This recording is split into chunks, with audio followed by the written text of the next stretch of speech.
Steele Smith. Yes. Holly. Here. Holly. Everybody else, if you sign in right there at the door, appreciate it. All right, did everybody get a chance to look at the minutes from the January 3rd meeting? I'm assuming so. Call for a vote on approval of those or a motion to approve them. I make a motion, we approve the minutes From a from. motion, do we have a second? I'll second that. Have a motion to second, all in favor, aye. Aye. All opposed, same sign, I can't vote. I didn't say aye, but I wasn't. Okay.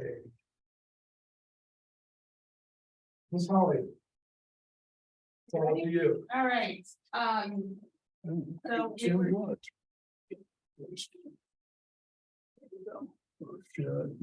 Does the button up need to be up? Up is on. there you go. Okay, perfect. Don't tap the table. So we have been busy writing overlay districts. We have 3 of them that we sent out to the strategic planning committee for review. We printed hard copies for the committee members. I don't know, do you want me to connect and bring it up on the screen? Is that, okay, we can do that. Best, yes. Okay, and then I'm actually gonna have Molly walk you through them, and I'm here to answer questions as well and discuss it with the committee and the public, but we're gonna have her walk you through it and talk about permitted uses and the design standards. We're not gonna get into procedure tonight, just because that's gonna be more standard with all 3 districts. And I think we should reflect or take time to reflect more on the uses and the design standards tonight. So I'll turn it over with you. We're gonna start with mixed use.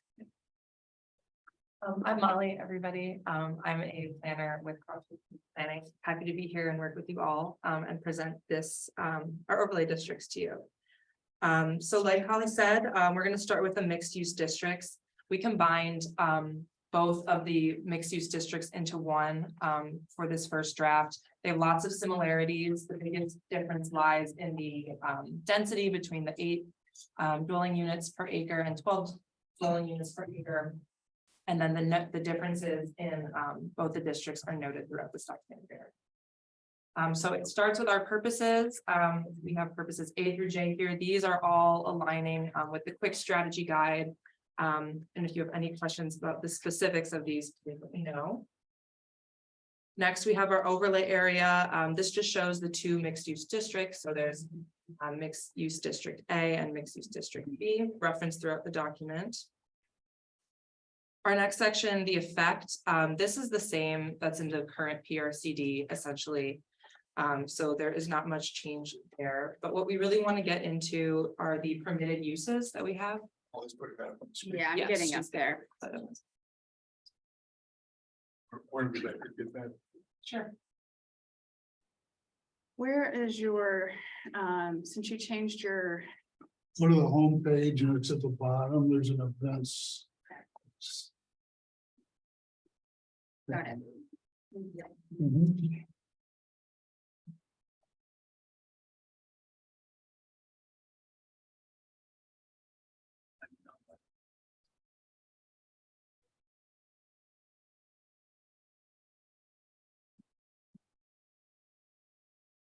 I got it. Oh, we did it? Yeah, I'm giving myself co-host.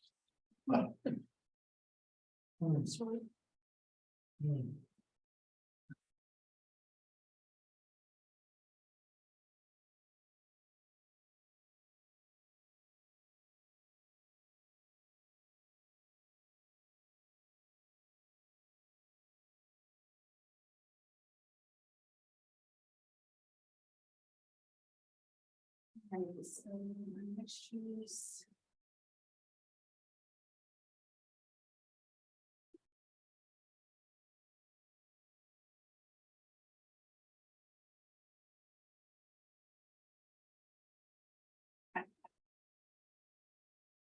Right. Okay, so I'll turn myself.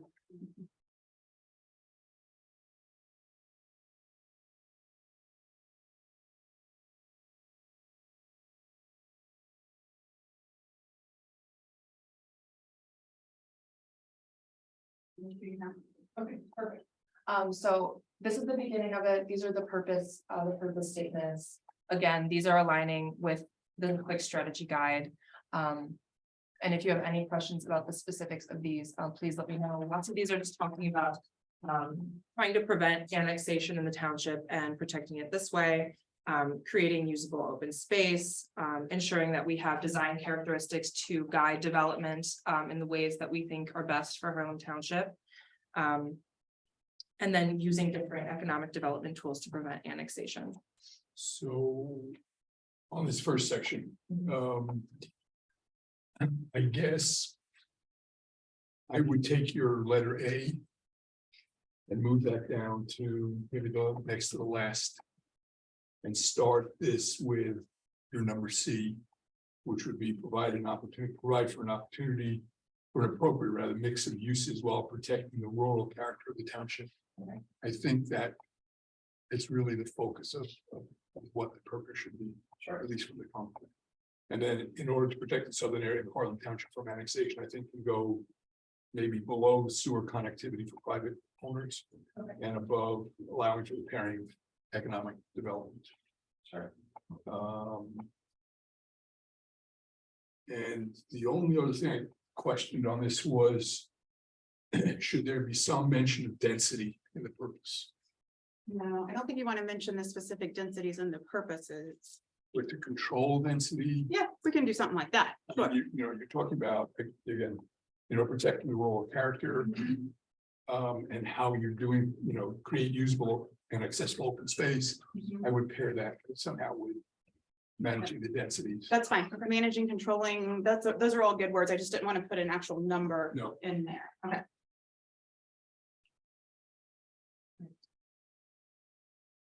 And then moving on, if you scroll down a bit, we have the overlay area. This includes an image of what the mixed use overlay district is, and then that's broken down into mixed use district A in the light blue and mixed use district B in the darker blue here. The effect section, this is basically saying all land on that map is eligible to be in this overlay district. And this is very similar to what is in the PRCD currently. You will notice some blank spots. Back up for 1 second too. In this section, this is where when you pull down the cloud and you get development plan approval, that it's an administrative act and not rezoning. Rezoning takes place up front with the text approval. All of the blank spaces in here are referring to the article that this is currently, it doesn't currently have a number because it's not in action yet. So that's what all the blank spaces that you might see throughout the document are for. So this would be all land currently zoned, and then with whatever the district, with whatever the designation So- is. In the PRCD, that blank space highlighted in yellow is basically just describing the borders. Is that what you're asking? The first blank space in the first paragraph? This is under section XX.03. Yes. Yeah, the first paragraph, Mhm. all land currently, what would the text sort of be like? It would say, we could either probably describe the borders, saying, so starting at this street on the north, this street in the south.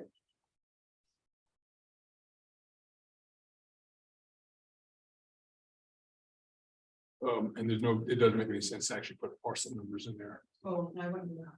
No, because we want it to be general. You want to say generally bounded by and then use the roads and then, and as specifically just depicted in the map as exhibit, whatever. Okay. Is that just because parcels get too specific and could change over time? They can be split, they can get different parcel numbers, so you don't want to reference parcels. I mean, whereas a map, I mean, you can always kind of overlay that with a more recent map. Can I ask you a question? We have the 8 or the 12 parcels per acre. Does that mean it's residential or there could be commercial in there too?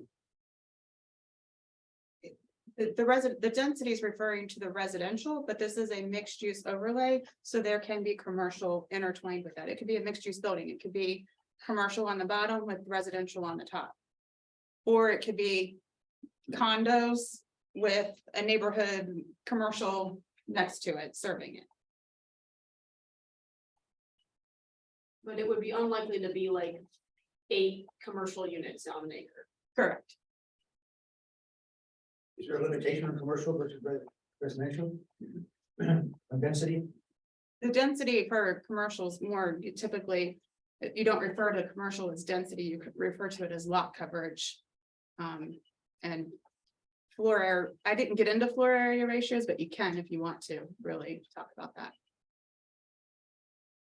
Right in front of my house. We do control it through height too, though.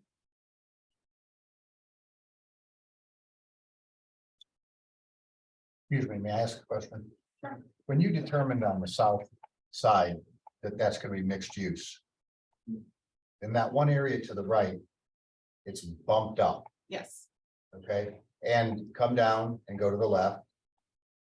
The necessity to have that segment there, why was that determined right there exactly? Here, Yes, because we have larger pieces of land that were more conducive to a walkable type mixed use community. That we felt made sense in this area. so you have on the bottom there. That's if you just take, like on the corner of Green Cook and Fancher, you got 50 acres on the left, 50 acres on the right. Not up where you're at, but now down. Right there, okay? 50 acres isn't sufficient, you've actually moved to like 75 or so up that way, I think. Oh, I'm sorry, wait, I'm looking at the road, you're south of Fancher underneath there, is that Yes, correct? correct, yes. That's south and then that's north. Correct. Okay, so same question though, basically. So going north of Fancher there, why is that? Again, explain to me why that's so necessary and selfishly, my lot almost abuts that. Sure, sure. Because as you are coming through this area, there's some larger areas that are conducive to commercial development, given the area and proximity to Intel. And the ability to develop a more walkable mixed use area makes sense on these larger tracts on the north side. Is it necessary to do that in relation to annexation? So we need to protect the borders from the annexation. Most likely, I think these southern areas under Fancher Road, as I mentioned in the presentations, community meetings, they most likely could redevelop. But in case that they didn't, or they were later on down the road, this provides that second layer of defense for the township. Because if somebody, 1 or 2 people would sell their lots and this border wasn't here, it could potentially open that up to annexation. So yes, it's necessary to protect from annexation. So having no experience with this, all of those homes are brand new in that section. People like that would still sell. People can, there have been a lot of houses in and around the area that have been brand new in the last 5 years that have been torn down for redevelopment. Another issue is going up county line. We already know that there's property to the east, large parcels that have been acquired. Correct. So that's why we took it up That's correct. that direction. Are those large parcels you're referring to then in Licking County? Yes, Okay. correct. I have an informational question about this. Given what you anticipated, we best development used to prevent, to allow development that could prevent annexation. I assume it will definitely need large sewer systems to come in first. And along this section here, I know previously in the meetings, it was mentioned that New Albany had previously mentioned putting sewer lines through there. What would be New Albany's motivation if they don't want to annex that area anyway? Would there be like a joint economic development agreement? So, so we talked about 2 different things. Yeah, we talked about the sewers coming in at the southeast corner, southwest corner. We also talked about the potential of sewers coming up from New Albany this way. and going up County Line Road. What would be New Albany's motivation for that? If they potentially could want some type of commercial development and Okay. potentially have a joint economic Okay. development district. Because they don't really want to annex that into New Albany, do they? No, they do not. You're Right, correct right. about that. They don't want residential for sure. And commercial they may annex, but I would say that if we can have the area for a joint economic development district, we are protecting the township in a much better way. Which would come first, the sewers or the joint economic development agreement? They all happen simultaneously. You're working on the agreements while the sewers coming down the street. Okay. Okay.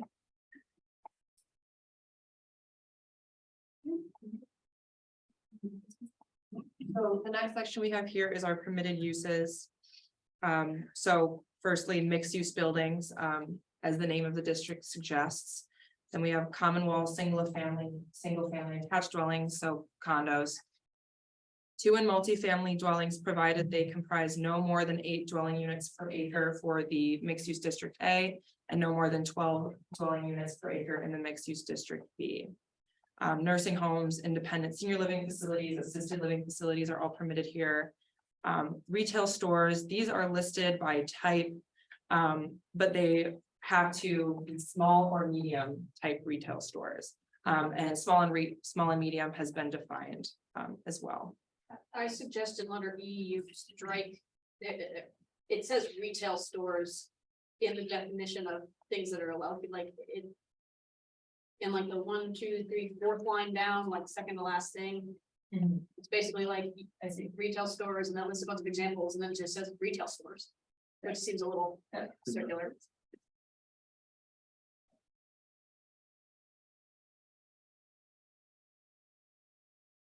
And you were saying in number E, at the very end, small or medium retail establishments. And then you define those by size, square Yes. footage. So there is also a definitions document that has, it has definitions for. Like things like brick and stone, square footage, yeah. So those are defined in a separate document. Next, there are eating and drinking facilities. Parks, recreation and community centers, offices, and those are also listed by type here. Veterinarians, pet grooming shops and boarding, early childhood education, elementary, middle, high school and technical colleges are included here. And then accessory service buildings and structures that are incidental to these permitted uses.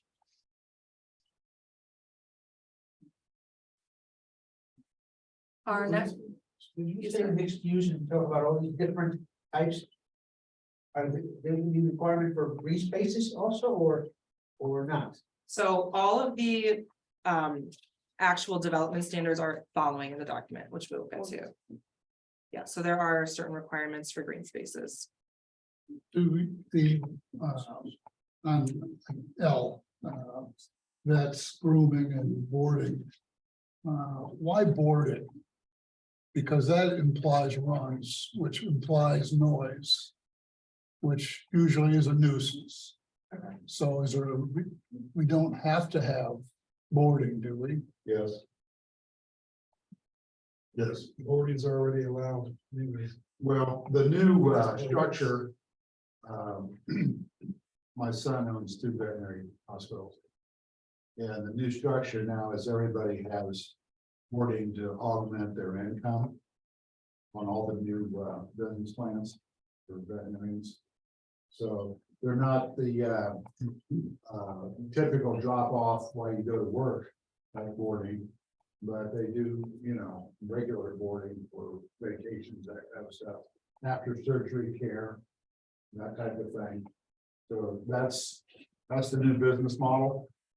It's Could been a you business- prohibit external runs? That's what I was gonna say. Yeah, very few, That's what very few of them. accomplish Yeah, my concern. We should restrict that it's indoor only. You're still gonna hear the dogs barking. Huh? You're still gonna hear the dogs. Well, you might, depending. well, they're typically not like $100, but they have to have some boarding. For dog. Okay. So the next section has prohibited uses, so right off the bat, anything that is not explicitly listed in the permitted uses is not allowed, but we further describe things that we definitely don't want to see, so no storage of vehicles, including trailers, semi-tractors, outside, no storage of boats, no equipment of any type, no mobile homes or mobile office structures unless specifically permitted. No trash or discarded materials shall be permitted to accumulate. No outside storage of any kind, no auto-oriented uses. Auto-oriented uses is also described. So this is things like a typical McDonald's drive-through, things like this. We do have in this section, we have allowed things like curbside pickup is permitted for a restaurant, or pickup windows where you've placed your order online and you just need to grab it from the store.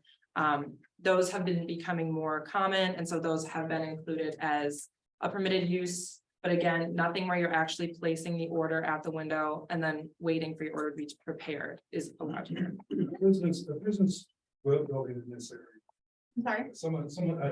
a business being built in this area.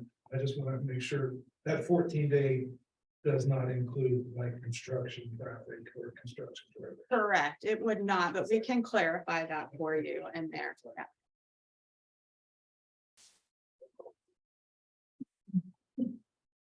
Molly, one other question. Tommy, for those who don't know me. 0.05, section A, use is not specifically authorized by the express terms of this article. And that refers, I assume, back to section just above it. Specifically authorized, if something is not specifically listed in section 0.04, it's off. So we have to be really careful about running around and looking at what's out there and deciding yes or no. Correct, If now, this- if this- correct, if somebody came to you and it wasn't on the list, but you felt it was something that was appropriate, you could amend the text, take it through the rezoning process to amend the text, and then they could come back and pull the cloud down. So you can't do a divergence. Yeah, variance. Yep. Can't do a variance or. You cannot. And that, I don't have that language in here because I left your procedure section the exact way that you have it, because I didn't want to get into that tonight. But in the other overlays I have done, I have put specific language in there to make it very clear that you cannot change the uses without going through a rezoning. So, for example, in section H, where you have offices of physicians, dentists, osteopaths, etc., physical therapists are not listed. But it also says like, or other Other. allied medical, Correct. dental or optical fields account. And similar in like section E, there is a statement that it says, or any other like small or medium retail establishments Correct. consistent with the above uses. So even though not every specific possible business is listed, it gives a little bit of leeway by saying like other like small and medium Correct, establishments. and then it's up to the zoning commission to determine what that like is. Okay. So we would not have to amend. Not in that particular case, not, but let's say somebody wanted to come in and Well, let's say in J, daycare. that's early childhood education. But Yeah, they're called, they're called That's what that they're now, called we now. define it that way, because I've been told many times, do not call them daycares now, call them early childhood education. lot more words. Yeah. Oh, enough with the local already. There's nothing there about auto points, for example. That's because that's considered an auto-oriented use in this definition. And so I excluded those. But that's, From what Molly was saying, auto-oriented uses are more drive-throughs rather than what they're selling. It's the way you. it's actually Well, both. those yeah. things. What I said is not the complete definition, but that definition is in. I didn't see the problem with a small Napa store or something like that. I mean, that's retail. Is that what auto oriented uses is like an auto So, parts, it's I'm so confused. hard For you guys to read that up there, but I'll read it out loud. So automobile oriented use is a use where a service is rendered or a sales transaction is made while the patron is typically not required to exit his or her vehicle, or a facility that includes services rendered directly onto or for vehicles. It also includes drive-throughs, restaurants, drive-in restaurants, drive-through banks, drive-in movie theaters, car washes of all types, gas stations, including convenient markets, facilities specializing in oil change, car repair, other similar auto service facilities, and a standalone parking lot. This includes the sale of new and used vehicles, in addition to any facility that provides a fixed parcel pickup location that is not included in this definition, but it does not include curbside pickup or pickup points. I think a Napa store would Okay. qualify, it's retail. Yeah, the way I'm reading this, okay. Is that what you want to know? So an Apple store would be A okay. Napa store would be okay. An oil change store would. Would not. be okay. So any kind of automotive service. Correct. Would not be okay. Correct. Sell the parts, but you can't put them in. Right. And Apple stores, they'll change batteries, they'll put wipers on. They don't have the bays that you're pulling in and A working. lot of that comment was the drive-through part. Right. The Napa store doesn't have a drive-through, but the Valvoline oil change has drive-through bays. So the oil change is out. Yes. Correct. Or car wash. I have a question or comment rather. For any terms that we use in here that are more clearly defined in like the definition sheet, can we either have them like bolded or underlined or make some comment to say like, see definitions? Because I think otherwise it's not very clear that like auto-oriented uses has this much more specific definition. I can do any way you like it. Some communities have us capitalize the word if it's defined. Some places want it underlined, some places want it Okay. bold. Do you guys have a preference? Link to the definition. We can on the electronic, Electronic but how version. do you do it if you're handing somebody a piece of paper? Maybe you underline it and highlight it in blue, even though. Yeah, make it look like a hyperlink, yeah. I just, as long as there's some way to make it kind of obvious that there's a better definition to, because otherwise, like when I read letter H and it said no auto-oriented uses, I didn't know that that included drive-throughs, for example, Mhm. so. Will there be a list somewhere that attempts to be exhaustive as to the uses that are allowed, as opposed to a shorter paragraph like what we're seeing here that allows a lot of people to kind of figure out what they think it means versus somebody else, and that leaves open the idea that nobody thought about it at all. And now, We tried to, I mean, does Genoa or other townships who have seen this movie, does anybody have an exhaustive list? oh yeah, there are places that use the NICS codes and I think it's way overkill and I prefer to have it this way. There's a lot of, I mean, I can see a business coming along that, as things develop and change, that would fit, but if it's not listed, then I mean, it fits every other I criteria. guess the point is, you're gonna have people approaching you with, well, what about this? It's not in the That list. What about this? person's gonna And I be, guess my question is, are you better served to have an exhaustive list? no, I think that And would not be, have everything be a question mark? No, Because I can see a real problem with that. Well, and so. what does that create? What problem does that create? If it's on the list and it's an Okay, exhaustive and list? like I just said, we have a business that comes along that doesn't pigeonhole right into that. But it is allowed, but you didn't name it. Now what do you do? So you're already saying you're gonna provide for an exception. No, you cannot provide an You exception can't for provide uses. a process. You cannot. For uses, it's a rezoning. Yep. Okay. You cannot, so, So if you give a list of exactly what you have, then every time somebody comes in with a little bit of a twist different, but still would fit in that pigeonhole. Then you have to go through rezoning. So if you don't have a list and somebody comes to you with that same idea, Then it's subjective. it gives the That's- zoning commission some flexibility to say this blends with the character because it's under the other similar type uses. That still allows us some control. But for example, again, shoe repair is okay, computer repair, not listed. It would be allowed because Be allowed, it's more the fact you get out of your car and you go into a business, it's gonna be the big Yes, yeah, circle around that. yes. Mhm. It also says any other like small or medium retail. yes. Yeah. So that kind of gives us the opening to say, yes. Just a quick question. Everything that you're talking about right now with the commercial on the bottom and livable space on the top, schools and all that. Are you talking about just that shaded area of Fancher right now? Yes. Is that the only section? So that whole area of Fancher all the way down to 605 is gonna be basically commercial? Not necessarily. No, it doesn't happen.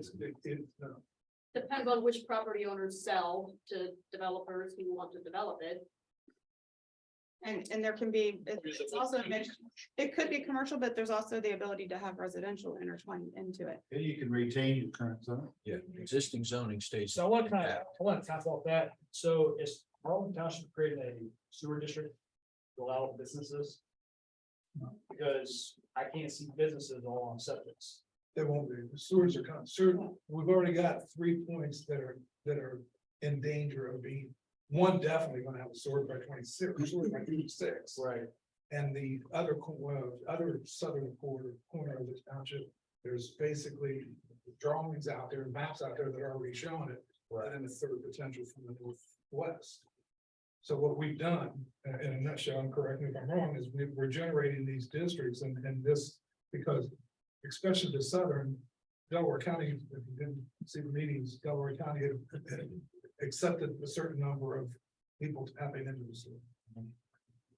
The commercial can give us an easier way to get to that number without actually having a house. We would need more residents. If we went strictly residential, we would be 34,000 people. So I encourage you to get on the website. There's a link to the video. Yeah, I watched the video. I wasn't here last week or the last meeting. So I just want to get clarity because some of us live in that southeast corner. That you have the thing that's in jeopardy on Fancher Road. So we're just trying to see, you know, if businesses really potential. Where you live in? We're on the southeast corner of Fancher and Greenfield. Southeast corner. Okay. So we're in the new development. Like, Right, so, but chances are, there's not a lot going to happen, right?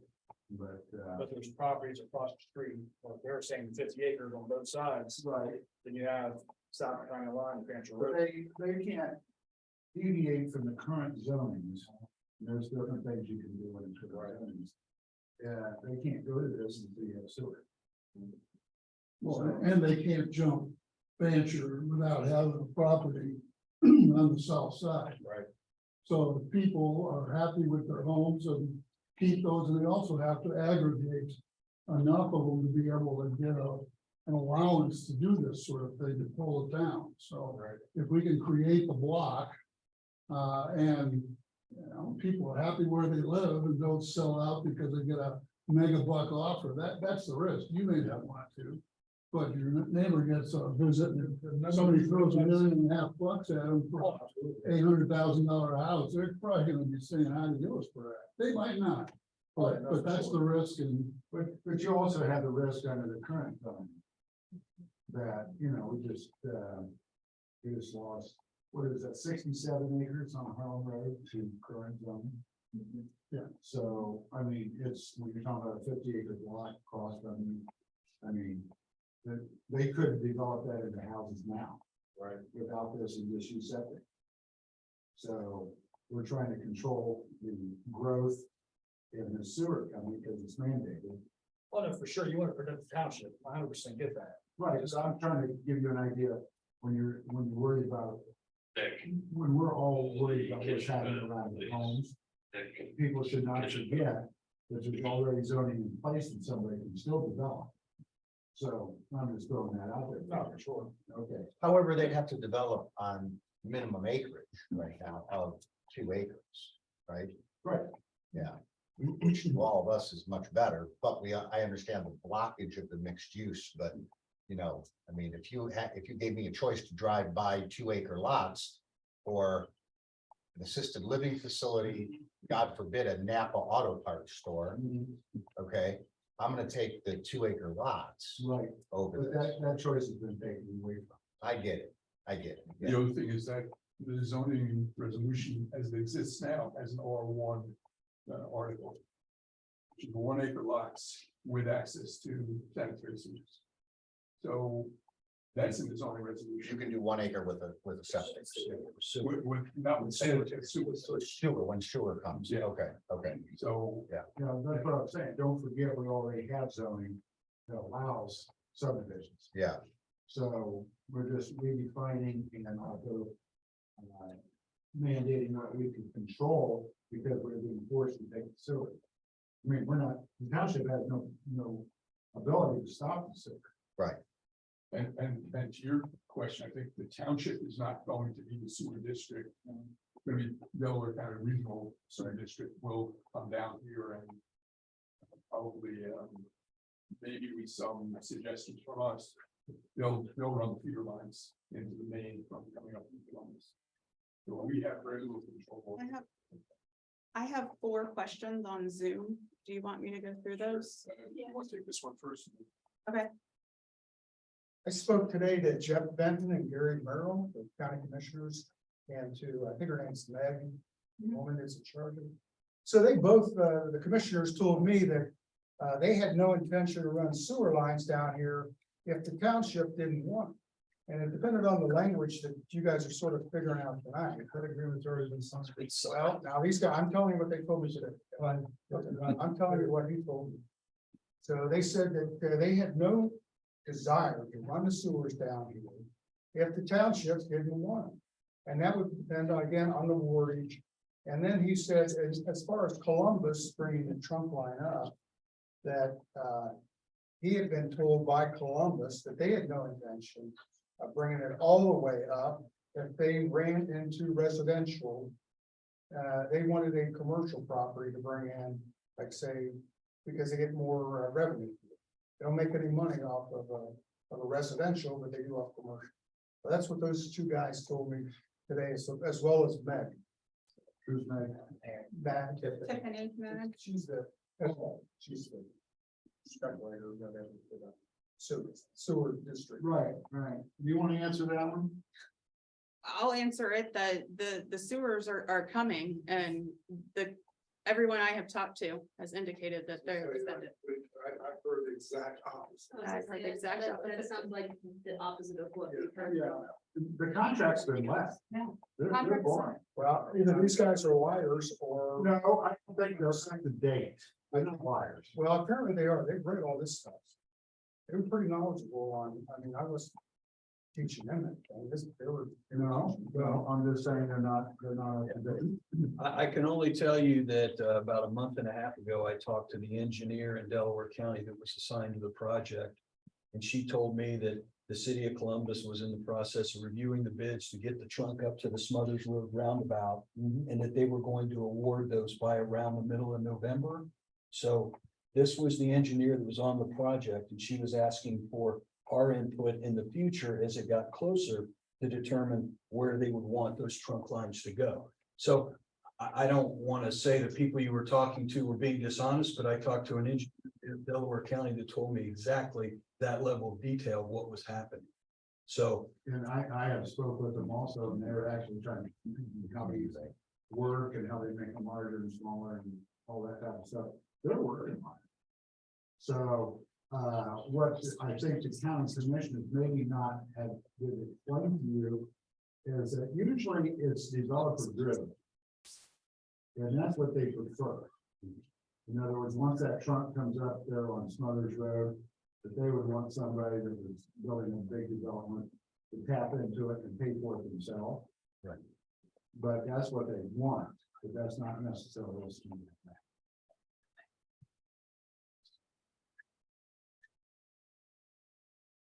You got 4 people. Yeah, well, actually, 3 of them have been answered. So those, other one that I want to talk about is, does the public have a say in determining the final boundaries of the mixed use district south of Fancher? So as we go through this process, we will be talking about the boundaries of that area. We have, strategically identified where we think they need to be for purposes of economic development tools to help prevent annexation. But moving boundary lines, around property lines or those sorts of things and details of those lines will be, discussed as we move through this process. Everything else was more administrative and like, where's the link to the stuff? And he was able to answer those directly, so. Sorry, this question was is for you. The last meeting we had, you showed us a picture in Canal, the warehouses and data centers. And before we get off topic here, you were talking about the commercial. Is that under the warehouses and data centers under commercial as well? No, they are not. They are actually called logistics or they're called warehouses. If you guys feel more comfortable, we could actually prohibit those uses so that you're for sure you don't get them. Yeah, I don't think anybody wants to see a data center or a warehouse.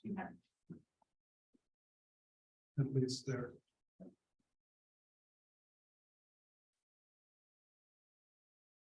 Yeah, where are you gonna put those? Up in my corner?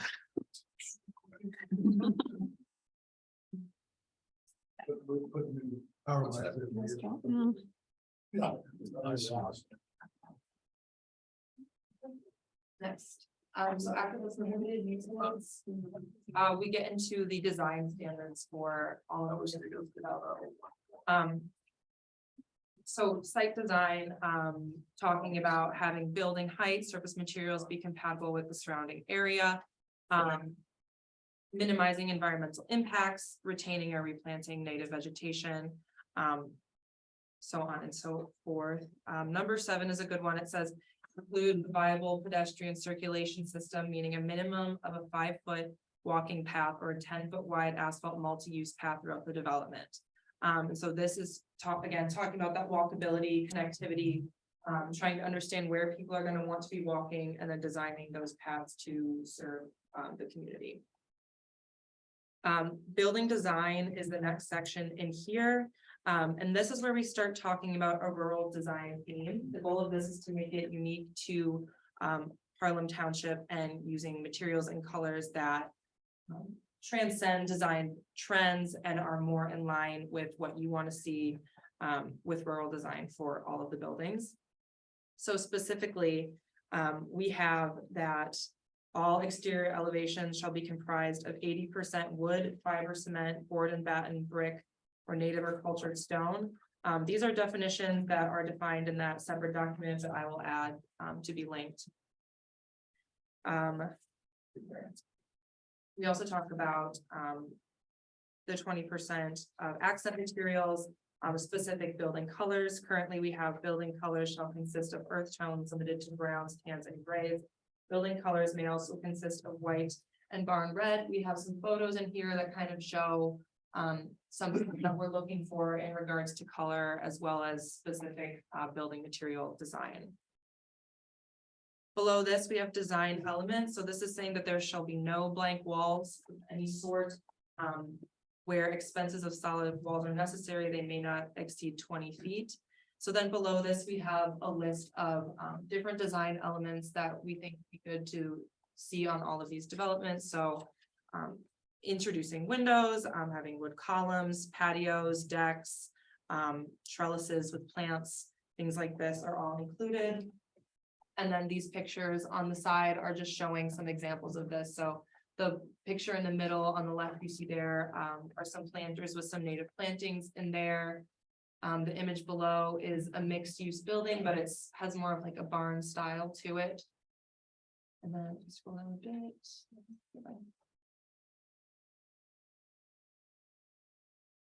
Couple other examples. The one on the left is the sort of streetscaping. So for places that don't have a ton of frontage, what can you do besides just have sidewalk? And then on the right, just another rural design for you here. Roofing is the last section. Sure. Before we go on, I had a question, maybe some of the other people could give some input. When we went back to our 2-1 building materials. We're on, where we're not allowed to use vinyl or aluminum siding, except for the gutters, I understand, downspout soffits. And that type of thing, to me, it seems like a trim. And if you're looking up and you've got a nice wood paneling and all of a sudden, you know, board and batten or whatever, then all of a sudden you've got this vinyl thing above that. Does that sort of kill the nature of what we want the building to look like? Especially that these are smaller commercial buildings. I would sort of like some input, but other people think. Nobody has an opinion. I mean, I think vinyl accessory type building materials these days can look pretty decent if they're done right. I don't think it all necessarily looks like the cheap white plastic. I mean, anyone else more familiar with it? Just the E, basically, or the. Yeah, I saw some homes that were expensive and they did a nice job up to that point. Then they were underneath the overhang with the vents and stuff. And looked pretty crappy. And I thought, well, you went through all this trouble and then you did that. Mike, you had a comment on that. Yeah, I mean, they have embossed panels that look, you can't tell the difference once they're painted. If they're vinyl or wood. The reason most, or a lot of builders use the vinyl or metal is because the ventilation that's built into them, you achieve more roof ventilation. So should we make a, whatever the terminology you would want to use, that, yes, you can paint it or whatever, make it, or it comes out of a good. What I saw didn't, it just looked like cheap, you know, aluminum in there. Is there an eloquent way to word that in the? There, I have language from another overlay, where we had language like that. Now it applied to the whole building, not just the soffits, but where we talked about making it look a synthetic material, making it look natural. Okay. And I can. Yeah, add that would- language in here just for the Painted soffits. in with a soft color or something, but Yeah. like I said, I just, you know, somebody cutting corners, I can see that happening. And Holly, when this development plan comes to the zoning commission, Mhm. all of those details are subject to. Correct. Correct, yes. But we do want to make sure that the language says if soffits have to look like that, we need to make sure that there's language allowing you to give that, to control that, I guess. Yeah, I'm just thinking, you know, once you go to all this trouble, then you get to that point, then it sort of stops. In order for all this to happen, will Venture Road have to be widened? At some point, the traffic impact studies are coming back that yes, it most likely will have to be widened, or we'll have to find some other east-west connector of some sort. So if it had to be widened, who pays for that? It would, that's all to be determined. Most likely be part of a development-driven process. This is all stuff covered under the presentation. Again, I encourage you to click on the link and watch that. Because there's some parts of Fancher where the road is higher than the land, and so it would have some serious drainage things that have to fix. And there's some areas of Hampshire where there's not room for another lane. You go through the two cemeteries. You got bodies on both sides. You got. Bodies can be moved. There's room on the back side. Of the south side of the cemetery. But that would not be on Fancher Road. That would be. I have a feeling Fancher Road's going to be rerouted. Towards Franklin County. Might be better, right? Because of the cemetery? Well, yeah, That is a consideration. that was a consideration. That would be great. There is a thoroughfare plan that's been on the books for 20 years in Delaware County that says there will be a connection to Mother's Road, the interstate, the roundabout, Well, going directly east or sort of.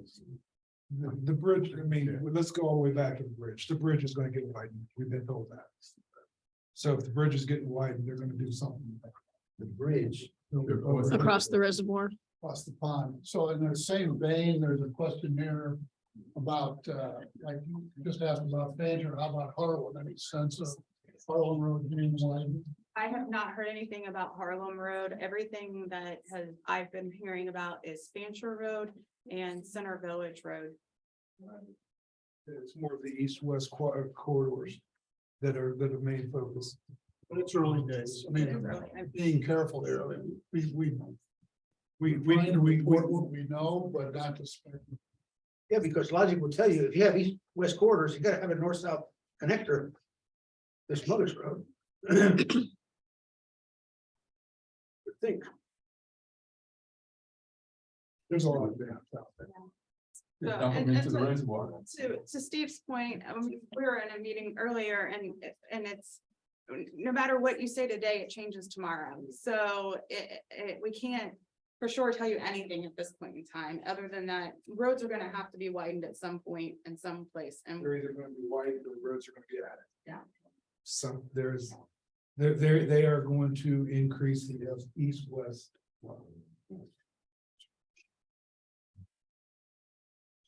Any questions about the design standards before we move on? Just a comment from a resident standpoint, Jim's comment about no vinyl, I'm all in. No point in my opinion, for a commercial building to have anything but, cement board and all that stuff. I don't care if those developers need to spend more money to do it, charge more rent, do whatever it takes. I think it should look beautiful, and if it can look like those pictures, and I have to drive by that to my front door, at least I'll feel a little bit better than driving by a bunch of vinyl. And these are all commercial. these are all commercial that we have in here, yes. Okay, so moving on then to the next section, this next section is the procedure to create a mixed use development, so. Actually, This is just real quick before we move on. Some of these, the design standards get pretty like specific and technical. Is most of this pretty like standard in, okay, Industry terms. yeah. okay. Just, I assumed as much, but I was just like, how did like Holly come up with all of this? So, okay, perfect. Okay, so moving past the procedure, the development plan standards. So this is where we're talking about the minimum tract size. The minimum tract size for a mixed use development is 25 acres. For open space, sorry to address your question from earlier, at least 20% of the gross tract acreage shall be designated as permanent open space, not to be further developed. So you do have 20% of the land here. Yes, sir. Back to the 25 acres. I have a question for Holly. Okay, Holly, we've been going around and having discussions, so we need your sure, expertise on this. sure. So on a 25 acre, that is a large piece of commercial. Sure, sure.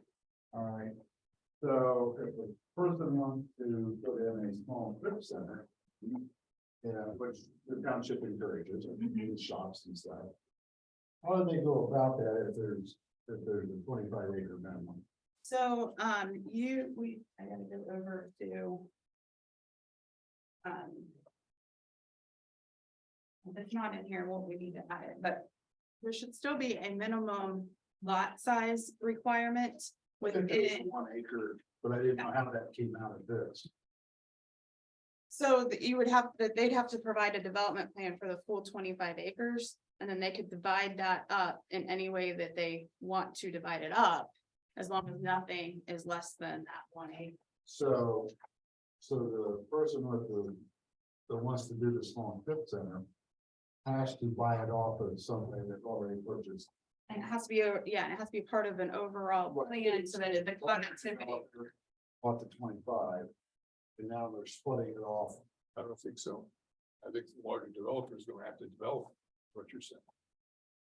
That you can't buy a piece of a 25 acre parcel and develop it in. You can split it and by a plat and then, In other words, they designate outlots or. yeah, but it still has to comply with the development plan that's been approved. So you're not saying that I don't know if we want a strip mall. develop less than. They'll end up You can develop less than 25 acres. It has to, the plan, the development plan has to come in at 25 acres, right?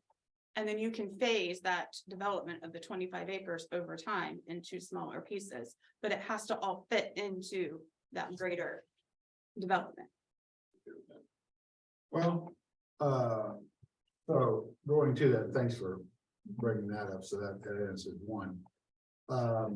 So you have a larger developer that's developing the 25 acres. So you have smaller developers who still have resources, but they can't buy 25 acres. So are we in essence shutting them out? No, they'd have to go to that larger developer and buy that smaller piece off of them. Right, so then they're paying over, they're paying more than if they were able to buy the property themselves. So that's what the conundrum was. Are we? I understand that, but I also don't want you to get into having little tiny pieces No. of land and piecemealing things together. Right, I understand that. That's what I'm saying the conundrum is. That somebody could do a nice medium level development. But yet they don't have the resources to go out and do 25 acres. Yeah. Because So- 25 acres is huge. Yeah, so what if, so for your smaller type developer, what's the sweet spot for acreage for somebody? I don't know, that's why I asked you. I mean, I think We, kind of, we can't, we have not come up with an answer on our own. I think there's, there's a disjoint there. Are trying to accommodate both, but we don't know what that is. And, I think if you go, 25 acres does. Like I was saying, the 25 acres does accommodate both, but it also protects. so what I'm saying is, so the guy that develops these little smaller strips. As an outparcel. Right. They're well, out parcel, that's exactly what it Right, is. yeah. So they're just basically used to buying them off the big guy. So that's a normal course of It business is. for them. Yeah. All right, so we're not shutting them out. It's normal for someone, a developer to buy a piece of land and he's going to split it up and, his plan is, I want this, okay, you want to do this here. Right. He's not going to do it himself. Right, I understand that. So they're just out. Well, what we're doing is again, and figuring the economics of it. I just wanted to make sure we weren't shutting them out. We're not shutting anybody else, but we're keeping, I think we're keeping that piece. I didn't know if we needed to drop to like 20 acres. No, I wouldn't know. I don't think chopping it to 20 acres is gonna get you anywhere. I think what individual people want to do are out parcels at 1 to 2 acres. And I think you have to show how that fits into an overall plan. So Yeah. the designs would be based on what the larger developer came to us with. Right. And the smaller developer would have to fit into that and come with a. Or they have to come back and get an amended development plan if their vision is different than what was originally approved. But you see that happen, that. I that- could see that happening. So this person who has the 25 acres or buys 25 acres is not an investor. He's a developer. He has to develop the entire Or sell it, land. sell it off and, but he has to plan the whole development at 25. Okay, but if there should be sewage and other utilities, the big developer has to provide that. Yes, Okay. Yeah. I just wondered what the breaking point was. Yeah. That's what I was looking for. yeah, yeah. 25 acres to me would be the breaking point. Yeah. I mean, I think anything less than that, we're gonna start piecemealing it bigger. Well, okay, well, it's different than residential. When you go out and look at 25 acres commercial, that's a lot. It's a lot of commercial, but I also think that when you start looking at the smaller pieces of commercial, you're looking at 1 or 2 acres. So I don't want to make the tract size that small. So it's either make it. No, I don't wanna make the Right, size But, small. but making it any bigger than 1 or 2 acres doesn't achieve what you're That's getting, why I yeah, was- yeah. We get 25 acres of a true plan. It all works together. That's fine. I wasn't doubting any of that. I'm trying to get it in my mind. Yeah, no, I didn't, I know you weren't, I was just trying to Because- explain, Like I said, we've had discussions on it and we didn't know what that break right, would be. And also we didn't want to shut out some of these nicer little developments that are done on these commercial tracks. Okay, thank you. so to summarize, it sounds like smaller developers buying out parcels or, acquiring land to develop from larger developers is pretty commonplace. And by having the minimum be 25, we have a better chance of ensuring like a cohesive design that, holistically kind of looks Yes. and feels better planned and better developed. That and better access and better, drainage. Because the smaller you make that minimum requirement, the harder it's gonna be to, Well, I was actually Yeah. gonna say that, I mean, if we keep it at the 25, then there's drainage and everything else that primary developer that purchased the 25 acres has to contend with, and he has to make sure, whereas then we would, the whole design. I just want to make sure we weren't shooting until. So that's fine. We just a bit. A question about, going back to, the open space. At least 20% of the gross tract acres shall be designated as permanent open space. Okay. So if you have a 25-acre parcel, 5 acres has got to be permanent open space. And then you go to C, number of dwelling units permitted. You were talking about 12 dwelling units per net acre, and then we can, so. Is that before you do the calc, is that 12 units per acre on 25 acres, even though it's squashed into 20? Or is it 12 units per acre on 20 acres and the rest of it remains permanent open space? The way this is written is the 12 units per acre is based on after you exclude all of. So this would be then 12 units per acre on the remaining 20. Correct. That's the way it is written.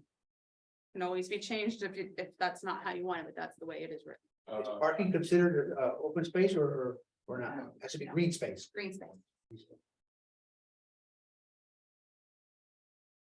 So this is. Real quick, it wasn't clear to me when I read it the first time. Okay, we can make it whether- clear. We got somebody on the phone who wants to say something. Yeah, this is Dutch Holland. Can you guys hear me? Yes. Yeah. Great. The comment about 25 acres being sold to a large developer, as a small 1.3 acre owner, I like that idea because that means before they can build around me, they've got to buy 25 acres around me. And if they've bought 25 acres all around me, then okay, maybe I'll sell to them then and move. But I think that 25 acre minimum helps protect the individual landowners. Yes. So just my 2 cents. Yes. But they can still do a PRD with a small parcel. For just residential, this is commercial. TCD, he said Yeah. PR. Oh, I thought, okay, yes, they can rezone to any other, Yeah.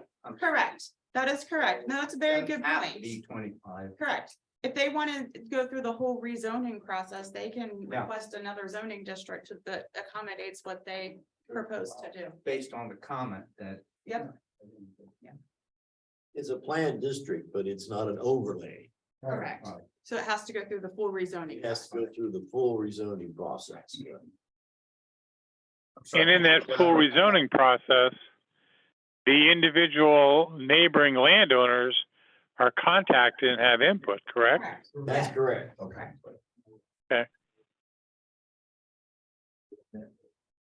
My wife's already told me we have too much junk to move.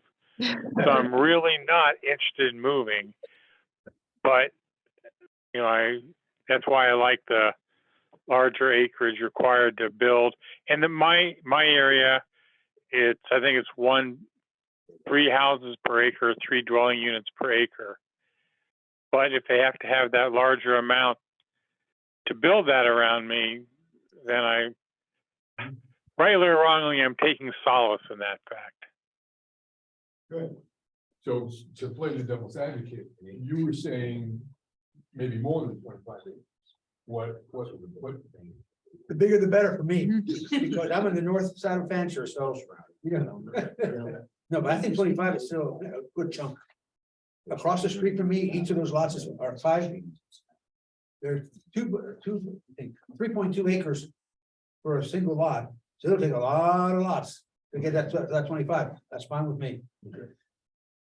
I don't have a choice anyway. I'm Well, we're talking I'm about. stuck where I am. And then, just a wording question on page. This one doesn't have page number, the other one's here. I know, I was about to, I was- Switch. Oh, 07. So. Nope. Oh, We 07. haven't gotten there yet. We're not talking about that. Okay. Are we okay to go on or? Yeah. Okay. We'll get back to where you are. A question about, the sewage disposal. Central sewers are required for this overlay district to be utilized. And then the last sentence, new on-site water and septic systems are prohibited within this overlay district. So it's the first time that you've talked about water in D. Do you want to leave it there, or do you want to add that besides the Delaware County Sanitary Company, you need something from Delco Water Company? I think we should have Delco water added and keep the water there. You want to change sewage disposal and And water? water. Probably real fast, early on, a couple months ago, the board decided on a time limit on our meetings. Keep that tonight, or? Because we said an hour and a half. Shall we make a motion to extend it by half an hour? And I'm just asking, because I was told, Is that enough? I was told I'm kind We'll of get through supposed to this keep everybody in by line. 8:30. We won't get through all three of them, but we'll get through this. But that 8:30 would be 2 hours. Yeah, I would think 8:30 is fine. All right, But well, I think somebody needs, yes, in fact, then we extend this meeting to like 30. I seconded. motion is second, all in favor? Aye. All opposed, same sign. Okay, right. Okay, moving on. So continuing the development plan standards, there's standards for stormwater, for pavement, for paths, again, the 5-foot walking path or a 10-foot multi-use path. There are standards for trees that need to be planted.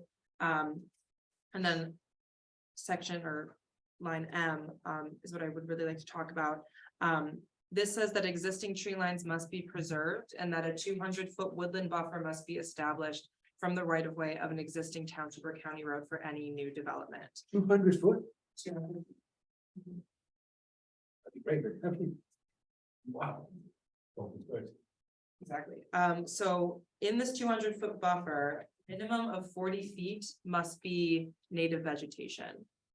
So not just grass, but including taller grasses, shrubs, trees, trying to mimic the natural condition of a forest edge. This reduces noise pollution, the visual impact is much better. And then we have an image here as an example for the developer of what we want this to look like. So we have the grasses moving into meadows, going into a woodland edge, and then having the bigger canopy trees. I'm trying to get a pointer. The woodland edge is this area here. So this would be your shrubs and your grasses transitioning into your larger canopy trees here. Where would the buildings be? So this would be the street, buildings would be back here. We also have a minimum number of plantings for this, so if the buffer is 40 feet, which we have here, you need at least 4 feet, 4 trees per 100 lineal feet of footage. And that goes on and on. We also have an example buffer here, small rendering. Can I stop for a second here? So the purpose of what this is the canopy, the larger canopy trees, they over time will grow taller and wider. And we'll actually start filling this in, and then underneath it are the understory trees to help fill in so you don't see into the buildings.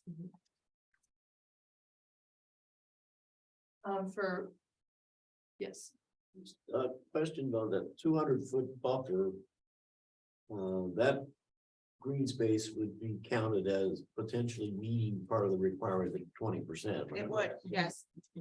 Wanted to make sure, because otherwise the property suddenly gets really. Right, no, it would be part of that. Maybe it needs to make it I can add that to make it clear, yeah. Molly, yeah. What would be the buffer in between property lines? I'm sorry, What would be the buffer between property lines? we have,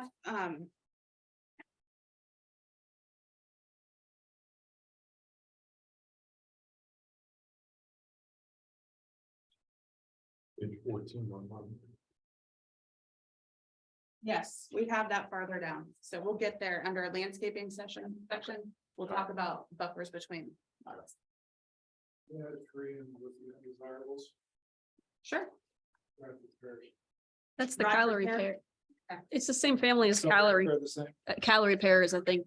Yeah, but you could also be specific and add it. I didn't- they were the same. I figured they're pairs, but One more thing on the development plan standards, number F, stormwater. What the stormwater subcommittee has been debating, or suggesting actually, is that we include some text wording to this, to the effect that including any downstream impacts. So the developer is not just responsible for what happens on the property, but what they do on the property that affects downstream landowners. We don't have a exact wording on it. No wording yet. we have to have, I mean, you basically, like the property on Harlem, that they're saying they're not going to be exiting more water than it was normal. Right, that is the typical language of not releasing any additional water above and beyond what was released pre-development. And this word, yeah, that, that's soil and waters. Yeah. That's the basic mantras. But we've come across wording similar to this in other townships. Basically, it's putting the developer on notice up front that they better do their calculations right, because they're responsible for this topic. And then you walk away. But how can you control, if you're gonna put buildings, how are you gonna control the amount of runoff? When you have green spaces and you have land masses that absorb the water, but now you're gonna put concrete. And you're gonna displace more water. Detention, retention, That's your. they do, that's how they do it everywhere. We're looking at trying to hopefully do more regional detention. But yeah, that's how they have to detain it and it holds the water and then it releases it at a rate at pre-development rates. And what we've been told is that these kinds of buffers, trees, for example, native grasses might absorb 80% of stormwater. Where a lawn would only absorb 50%. And a hardscape would absorb maybe 20% or less. So the native buffering helps in absorbing, actually absorbing that, so you don't have runoff. It absorbs it. We'll see if that works. And the calculations are tough. You know, all this depends on the elevations. Because on the south side of Fancher Road from where I live, the elevation is higher than my own property. And so that I have 3 pipes that go from my property across, and they spent $87,000 to be able to channel that water, of which I'm paying 1/4 of it because I have the biggest landmass of that project, even though I didn't have anything to do with it. Yeah, I mean, the drainage petitions are rough.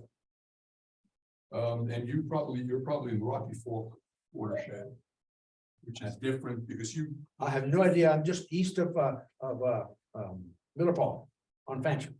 Just east. I have no idea what that is. Is that what that is? there's the watershed. Man. So you're not in the main watershed in the township, which is Duncan Run.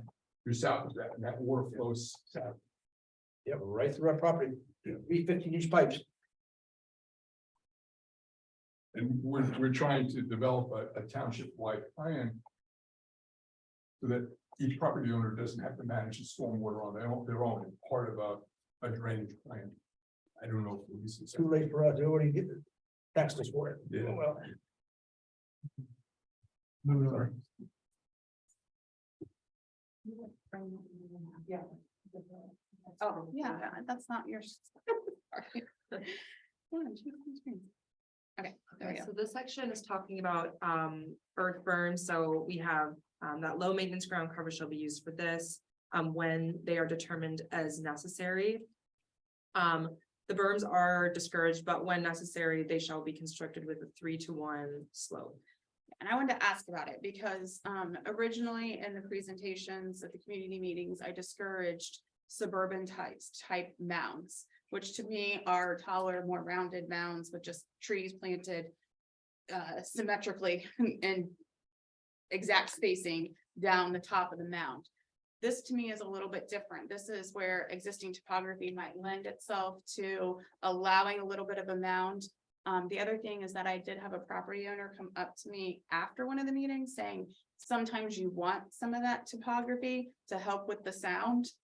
So I tried to work with Molly to find an example that showed that woodland buffer type example, but within that existing topography and limiting that size of mound that could be there. Are you guys comfortable with that? Okay, Commercial. okay, all right. Excuse me, something like that, would that be in front of the mixed use? So you have 200 feet before the Before you mixed do. use could have a structure? Correct. What, and the parking lot Most, begins the structure? the parking we allowed, let me go to the park. Can we talk about parking when we get there? Sure, yeah. But we have setbacks for parking, but when we get to the parking section. So it's not 200 feet then parking? Oh, yeah, it will be. That- Nothing's in that 200 feet. Nothing's in that 200 Yeah. feet. So you take a corner, you gotta have 200 feet all the way around the corner, big trees and everything. So you're driving in a driveway. It's not like you're on Hamilton Road and looking at every, That's Columbus, it's disaster. Yeah, Yeah. that's why we're planning and creating these. Yeah. thank you. Mhm. Is that for flag lots as well? Well, flag lot is something that's probably not going to meet that 25 acre minimum. So they're gonna be developing and assembling land to develop a 25 acre parcel. It's gonna have frontage.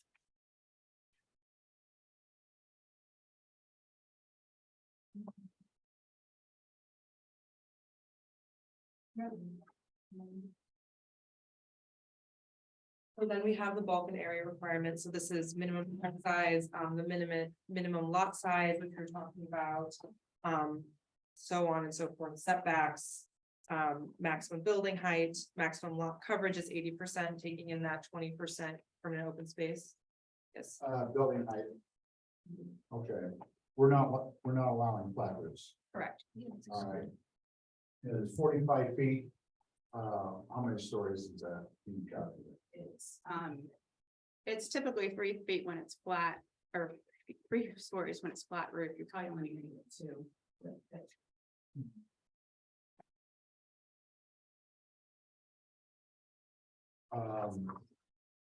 Okay, that's something we need to talk to the fire department about.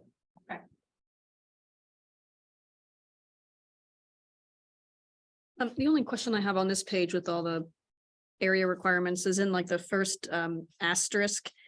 It says at the end that this includes yada yada yada districts that have not yet pulled down the cloud. Is pulling down the cloud an official term? It's not official. I mean, like, I just would have, like, I just didn't know if that was like the appropriate We can say pull down the zoning overlay or something like that. However, the MUD overlay district. Okay, I just think that would be a little bit more clear than calling it the cloud. Yep. Good point. So then, on mechanical and HVAC units, that you can add to the height of the feet that you were setting down on the roof. But if they're Pitch roofs. not Doesn't, set, yeah. so we're just gonna eliminate that one? Yep, I'm eliminating that. Thank you. I mean, you're not gonna put an HVAC unit on a 612 pitch? Come on. I know. I'll bracket that thing. I just want to go back to the flag lot question because right here, the minimum lot width has to be half the width of the deck, even to pull down this MUD. So you're not going to have a flag lot situation in here. Holly, is this part of the question that I think Mike asked about with residential? the family, single family residential, 100 feet, rear and side setbacks. in So- asterisk. So that is the setback, but when we get into the landscaping section, we'll actually talk about what kind of landscaping has to be put in that setback as a buffer. Yeah. But that is, it's 100 feet though, Mhm. and then all the landscaping would be put within that one. Correct, yes. Mhm.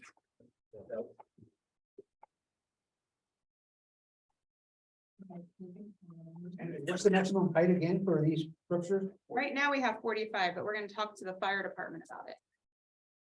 elevators, That high? We were thinking it's gonna be 2 stories. It's only 2 stories. What does that mean, 2 stories? With a pitched roof. If it's a business, Pardon? for a business, wouldn't you have to have an elevator? Because of, ADA. ADA. If it's, Well, they- if it's a 2-story commercial, but if it's commercial with a residential, no. Okay, I don't know. I mean, that's getting into building codes and that's not gonna go through the township, so. Not with the roof pitch. If you, with the roof pitch, it calls out. Well, commercial typically has higher roof because they put the utilities in there, then drop this, so they're what, 14, 16 foot higher. So that's why. yeah, they're not really that. No, I was thinking residential, not commercial, you're right, but commercial. And next we have the minimum dwelling floor area. We wanted to discuss these with you to. Thought. I have numbers I've used in other communities, but okay. Every there's Studio is 600. 2-bedroom is 1,000 and 3-bedroom is 1,200. What was the last one? 1,200. What size, 3-bedroom? 3-bedroom. Yeah.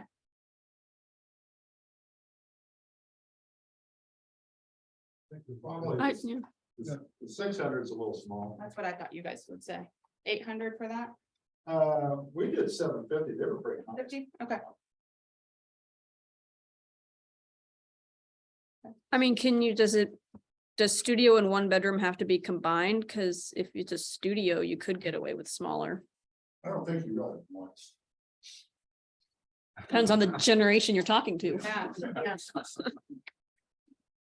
I mean, I think in general, studios are not very popular, but Just keep that. Studio, you don't want a studio that's 750 feet, so you would have to actually have a separate home and studio, then one One bedroom. bedroom. Which do you guys want?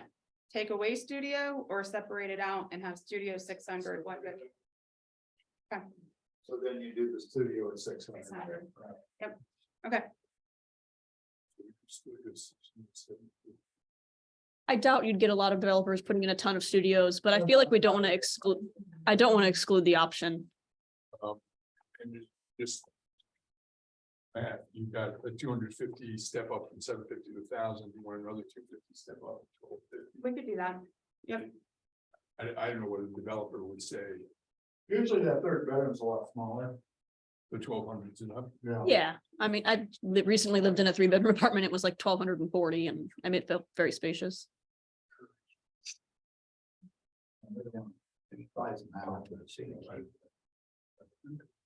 They're mostly gonna be the ones you do. Okay, so next is lighting. I don't know, if there's too much we need to go into here. I would just talk about how it's cut off textures and how it can't fit. Yeah, it has to be shaded and, Yeah, so number 3, all light fixtures shall be full cut off type fixtures. And then, where do we have to? Down in number 2. Yep. Yes, okay. So then number 5, number. Item 2 under there, on the maximum illumination at a lot line that abuts any other use shall be 1-foot candles. And then directly above that.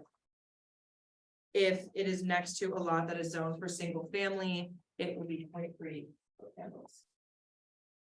Can I make a comment here with respect, at the end of Fancher, almost at the intersection with Harlem, they built a self-storage facility. About 2 years ago, maybe 3 years ago, we were here listening to the people who wanted to develop it there, and they promised that the lighting would not obstruct the neighbors. You go over there at night, and that thing is just like, it's lit up like an airport or runway. Did they provide a photometric plan at the meeting? I think they did, They did? but I don't think they abided by it, because you drive by there, and it's just all lit up. I mean, it's just, look at downtown city. I suggest you make a formal complaint to the zoning inspector and they'll follow up on it. Yes, someone should complain to the zoning inspector and he can follow up because there are lighting requirements that have to be met. If they're not meeting them. I feel sorry for those neighbors behind them. Okay. I think it's a fair complaint. Wish I could do that about my neighbors with like Uh, lights that shine directly in my bedroom every night. I mean, but this is not one or two, like, this I is know. probably 2 dozen lights, right along, side. Going back to the foot candles, Unscrew their light bulb. method of measurement, embedded in this, or is that fairly standard?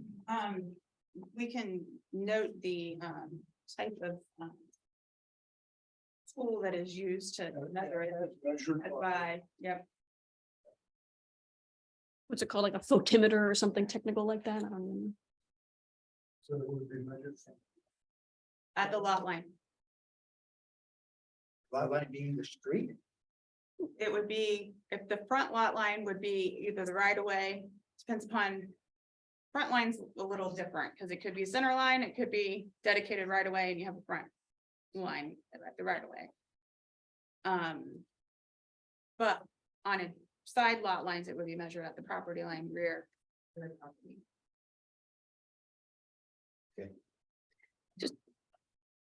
Subjectively, like how bright or not bright is 0.3 foot candles and like 1 foot candles? It's Like a dimly lit room or like, I mean, I just don't know how to. I can't Does it have a describe light it. meter on it? Check what this room is, it'll give you an example. Hmm. I use- I'll just have to, I'm sure there's an app for that. I'll have to download some kind of photometer app and start like taking measurements around my house. You would be surprised. It's fairly dim.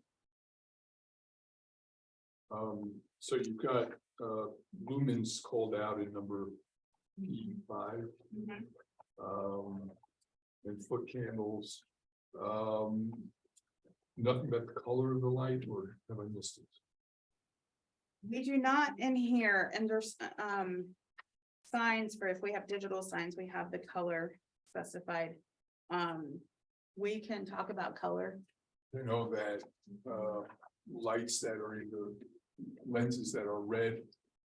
Are easier on the eyes and they don't destroy your night vision because they're yellow and white.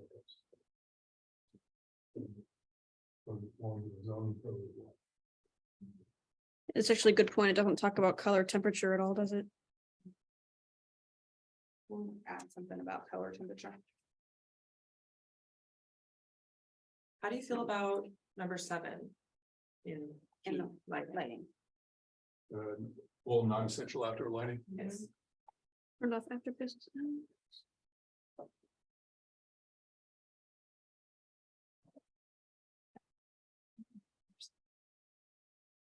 Yeah.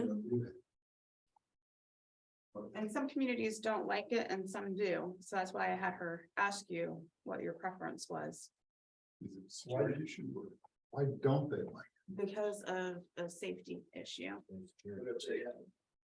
Security lighting, Right. I mean, are they turning half off or Yeah. 75% off? What are they turning off? They're turning everything that they don't deem, So it's subjective. it is subjective. You could put a percentage on it. but I don't That's know in, what that's saying. in lux. Is You're lux the getting same a as comment on noise? here too, no lighting. I'm just wondering how much they would turn it on. Yeah. Instead of making it subjective as, is there somebody we can contact and send us? You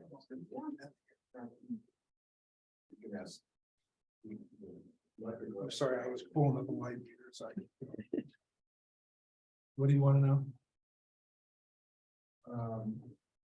So the language is that are we going to let them turn the lighting down on off hours to help protect the neighborhoods from, lighting?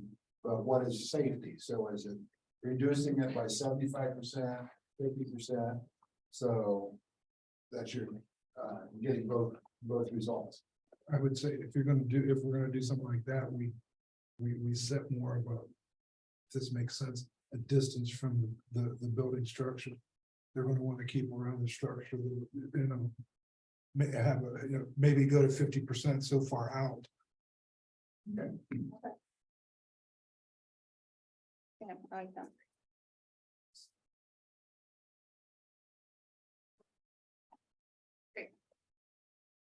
Right, next is landscaping. So we've got two pictures here, just some of example landscaping mixed use type developments. The landscaping we have shall align with the rural design theme, which we touched on earlier. All landscaping shall be well maintained. If it's not, will be replaced within 6 months.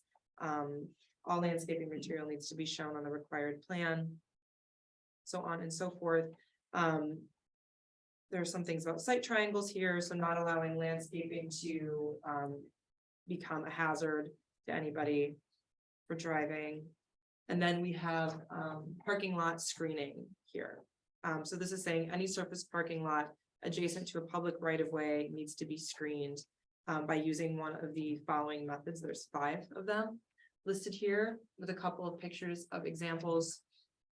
So a continuous planting of hedges or trees, a decorative wall or fence with landscaping, decorative planters, and then utilizing native species as well. Spelling error 7, the first line. Yeah, the first line.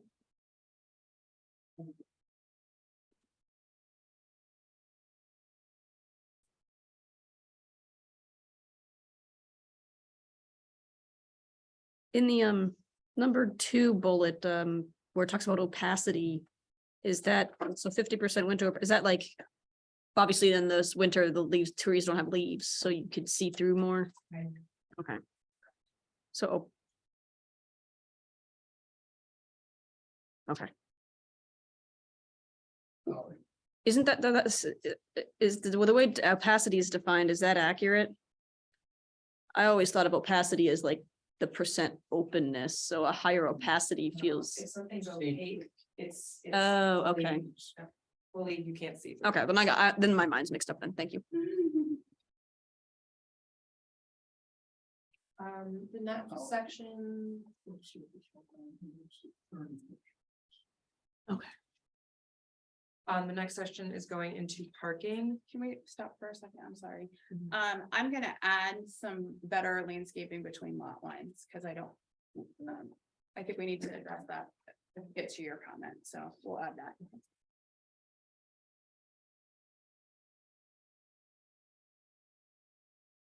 Sorry. Okay, so parking areas need to be designed and constructed to minimize the visual impact of the parking area. We have parking bays included in here, parking lot locations, so having parking lots being located behind or to the side of the principal building. Parking shall not be closer than 30 feet from any right of way. Let's see.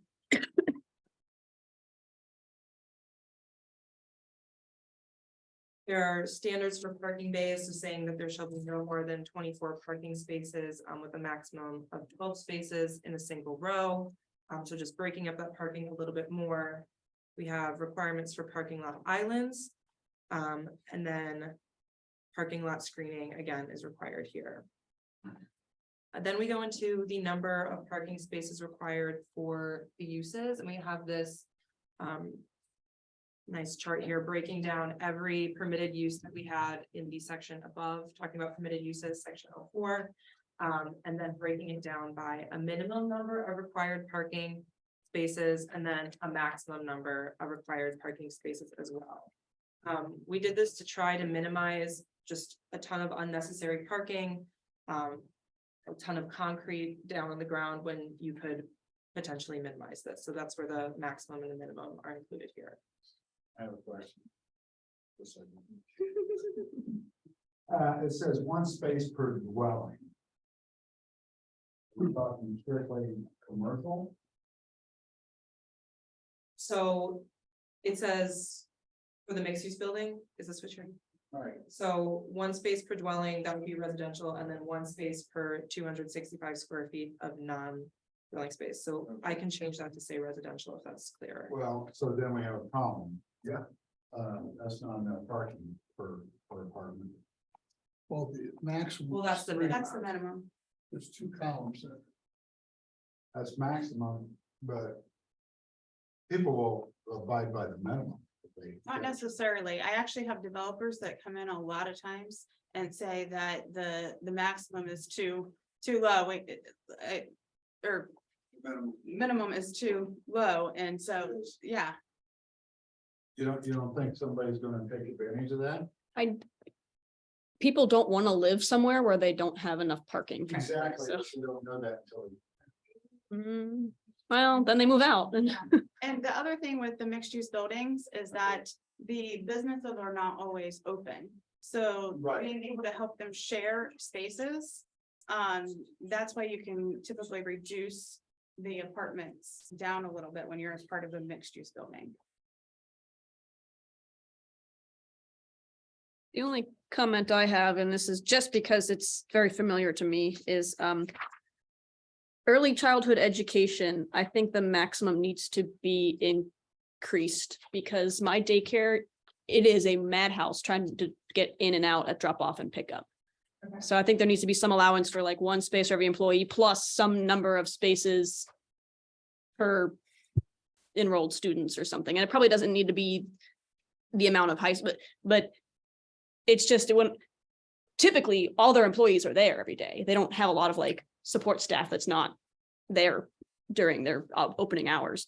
So if all those spaces are taken up by their employees, there's no parking for pickup and drop off. Is a bigger issue with that, having the proper circulation flow design, so, because I know a lot of people, some people have to go in by rule to get their kids, but others, they let them go out the door, but the cars are out to the street. Have you ever faced that issue? For elementary and middle schools, yes. For the daycare, early. Yeah, specifically the early childhood education, which is daycare, you always have to go in. Have to, I mean, all the way up to what, age 6 is what they usually. Probably, because that's like kindergarten. Yeah. Yeah. It just came to me, everything that you've described, I think is absolutely wonderful. And it makes where I live a lot more attractive, especially with the 200-foot offset and everything. But by having restrictions like this, is this kind of counterintuitive to what we're trying to prevent? Would this be pushing developers to want to try to annex to Columbus because of these restrictions? No, because they're gonna have restrictions like this in Columbus too. They're not gonna have the architecture probably as much, but they're gonna have parking, they're gonna have landscaping. And as long as they know the standard up front and they know what that cost is, they will comply. Okay. I just have it in my head that Columbus would kind of like be a free for all. Developers can pretty much do what they want, that would be very attractive to them. So that these restrictions would make Columbus look more attractive. I mean, that's why we're trying to keep the densities comparable to Columbus, so that really the only difference is that architectural standard. Okay. And as long as you tell the developers up front, they'll, and you're not wishy-washy and you're not changing your standard mid-process. As long as they just want the knowledge of. Yep. Okay, okay, good, thanks. Because I feel like a lot of times they probably they can have the budget to meet these requirements, but like you said, when the requirements change every meeting and they have to constantly go back for revisions and update their budget, then it's like that's worse for them. The problem is, yeah. Who is responsible for enforcing? Not necessarily at the beginning, but you've got a 200-foot buffer. Trees die, who's responsible for being sure they're replaced? Concrete starts cracking or so. I mean, who is? Yeah, so So in this area with the JED, it would probably still just go back onto the property owners to maintain that. And we have language in here that's required to maintain. If they don't, it's a zoning violation. When you get into the other districts with the residential, with the NCAs, that a lot of that's gonna happen through the NCA boards. I mean, enforcement of it Right, the NCAs will help enforce too. But in the commercial. yeah, in the commercial, I think it's gonna be the owners have to do it, and if they don't, then the zoning inspector is gonna have to. Okay, I'm still stuck on. Parking. All right, down here, now, I understand if you have the commercial on the bottom. Mhm. apartment on the bottom. Now we get down to multifamily dwellings themselves. Right. All right, we're still back, your minimum is one space per dwelling unit. So, I still, so I have that exact standard. I had it in a different district, different community. I had one and I had two. We actually had to change it because a developer said we need 3 spaces per unit. So we actually ended up amending that district to allow the 3 spaces, which is why I went with the 3. I agree that with that, the developer said. we need- there is a Columbus code that says 1.5. I'm just worried. That people are gonna squeeze. Okay. And the 1.5 wasn't enough, don't get me wrong, but that, I'm trying to think of an actual code. And there is a Columbus code that was 1.5. I talked to the zoning inspector about this, and, you know, we would push for the 2. Right. But if you wanna make it the 1.5, personally, I will be happy with the 1.5. Because we're matching something that's already out there. Okay. But since you're gonna have a studio, 1 bedroom, a 2 bedroom, and a 3 bedroom, they all gonna have a different requirement. Well, they can go to the 3 spaces. Yes. For a studio with more than one apartment. That's where. What you're banking on is still, are still people that's only gonna take 1, then that half goes to the next unit, that compensates for 2. So they're trying to average them. But like I said, that's a minimum zoning that I know about. Like you said, the better developers are gonna go with the 2. Right. Or more. The one developer wanted the 3 and we had to accommodate that. But. Yeah. You know, the ones that I'm thinking of, they're still out there buildings. Right. So that's what worries me. Yeah. We could go back 1 page. So, yeah, I assume there's a size associated with parking space also, because vehicles I usually don't fit, so. Well, I have 9 by 18 in here, but we can go 10 by 20. That's, I don't know what the standards are. I know the compact is too small typically. Yeah. I can tell you that. 9 by 18 is typically a standard parking space. How about these new pickup trucks? That's what I'm saying. Some communities are going to 10 by 20, but I highly encourage the less pavement that we can get, the better your community will be. It's the happy medium there, so they're not all motorcycle parking spots. No, they won't be. The 9 by 18 is. Okay, I'm good with that. What were you gonna say? Oh, parking lot location. It's under R1 double I.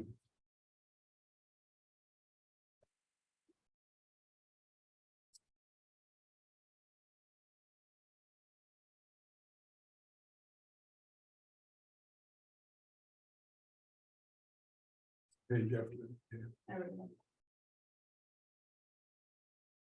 So it says, parking may encroach a right-of-way setback line, but in no case shall parking be less than 30 feet from the road right-of-way We line. need to change that. Yeah, so it conflicts with the Yep. buffer. Good call.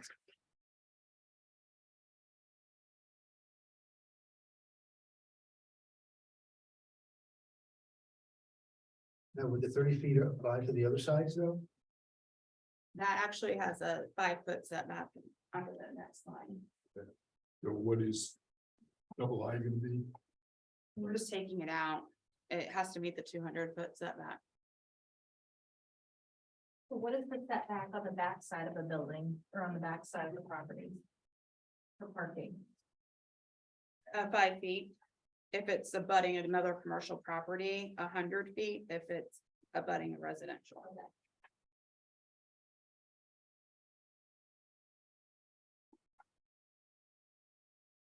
Any other parking related questions? What's in between that 100 feet? Is that green space? Is there any requirement to plant in that? So that was the question he had over here.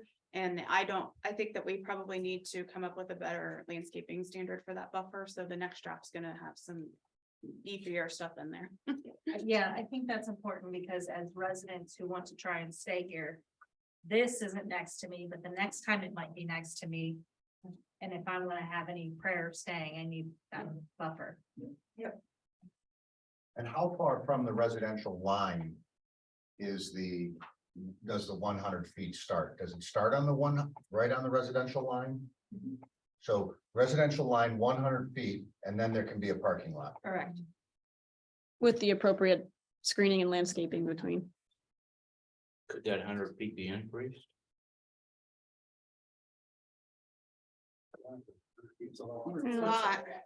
Not for me. Sorry, I've been here my whole life, so Yeah.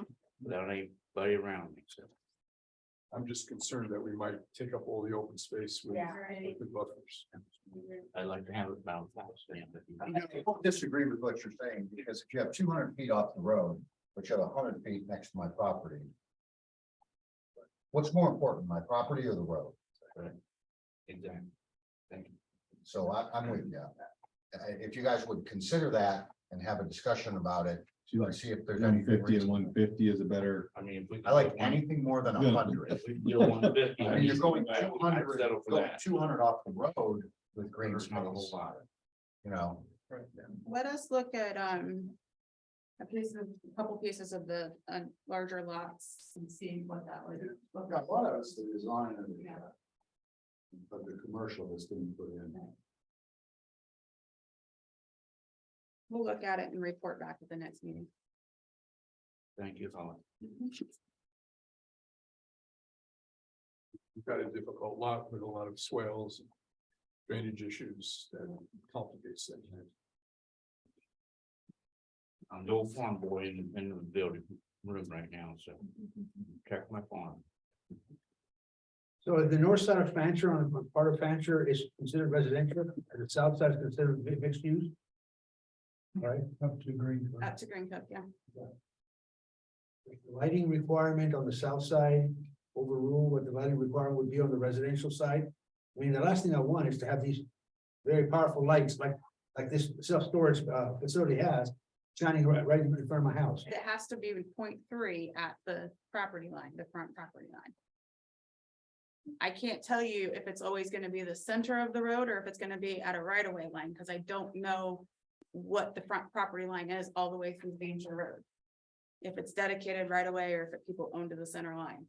All I know is that 20 years ago, I was part of a building committee. We built a church in Westerville, and because we were in a community, we were not allowed to put lights on the building itself. We had to put them all light poles, all shining down. So that they These will would all be not. shining down. Correct. It's all down. And that's not what the self-storage But facility this is did. different. This will be going forward in this overlay. We'll have cut off fixtures. Violation, because that was a requirement. Right. So down, Holly, our property line is the middle of the road. Okay, then that's where it would be measured. Unless they're dedicating it as part of this development, they may dedicate right away. And when they dedicate right away, then the front property line becomes the right of way line.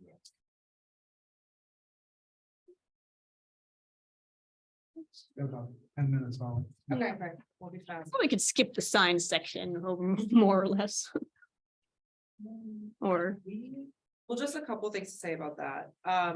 Signs again have to adhere to this rural design theme. They have at least 80% of the natural materials listed above, so stone, wood, brick.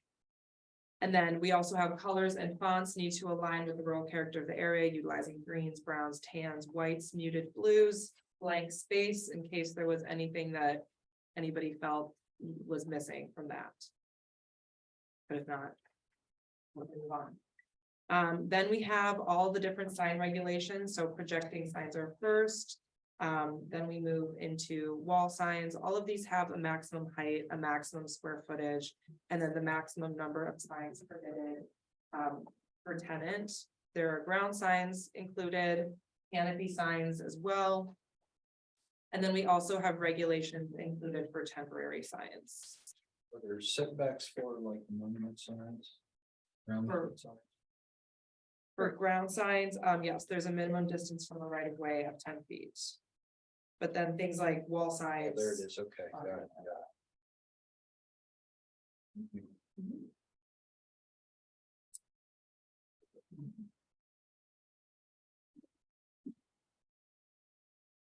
The next section we have is the extension or modification of the development plan.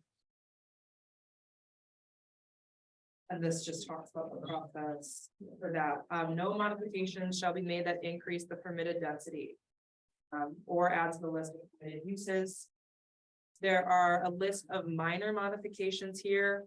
And so these would not have to go through the full process, but could be approved administratively.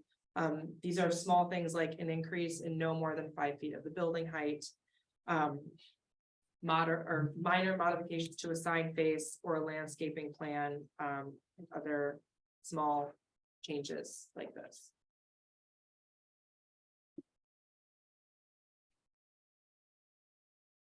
I just have, Can I go back to signs for a second? So when I didn't understand from the right of way, but like the ground signs.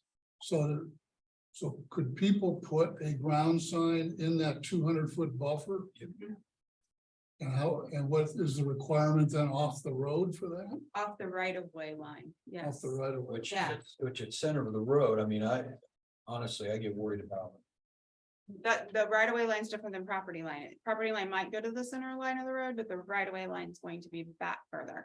And I think we need to have a conversation too, because we need to be measuring setbacks for signs, setbacks for buildings, setbacks from parking lots Yeah. from the future right of way line. So whatever Fancher Road needs to be, we need to define that in here. I actually think we have a space up at the beginning where we're gonna talk about that.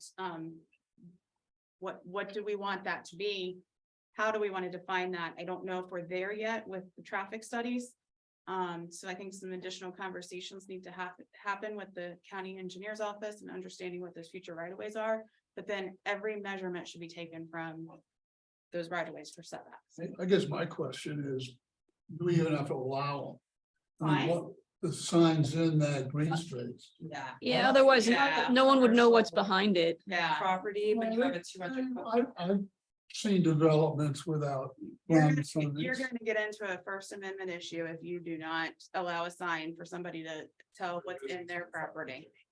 Yeah, and just being able to know what, you'd be turning into the wrong one constantly, having to turn back out. I don't know. Yeah, I would. Go to Hilton Head is a very good example of how they can integrate signs into setbacks and be aesthetically pleasing. Yeah, But they still have signs. okay. In letter V, it's on the page after, like or whatever, divergences. It says that the commission may grant divergences for anything except density. Didn't we also say that it was also except like the land uses? Right. Okay, can that be clarified? What about open space? We can add that too.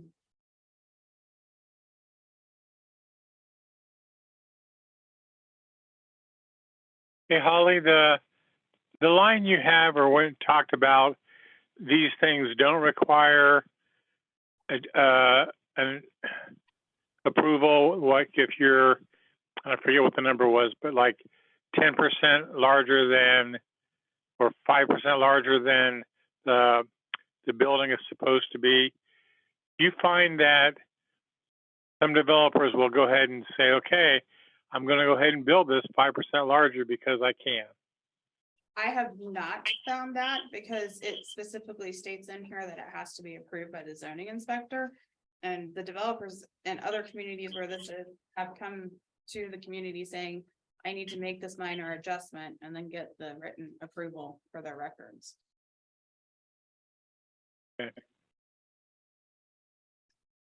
For the record, one of our online participants is recommending a road trip to Hilton Head. See some good examples. All in favor? Township expense? You're gonna have to- As long as it includes everybody on the line too.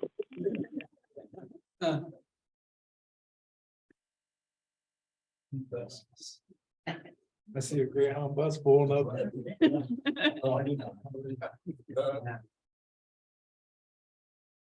A couple of questions. So, under 0.09, modification of final development plan, number E. So it talks about, the development plan shall expire and the land shall be subject to be rezoned to the previous zoning designation by the zoning commission, unless the application is time extension is timely submitted every week. So that's saying that an overlay district, that if an overlay district is approved, you can in fact revert back to the original underlying zone. You cannot automatically revert back. That is avoiding a due process to the property owner. But the township can initiate the rezoning back to the original zoning classification and take it through the zoning process and hold the public hearings and give the owner the opportunity to state Whether- their case. So the owner can pull down the cloud, but cannot reverse that.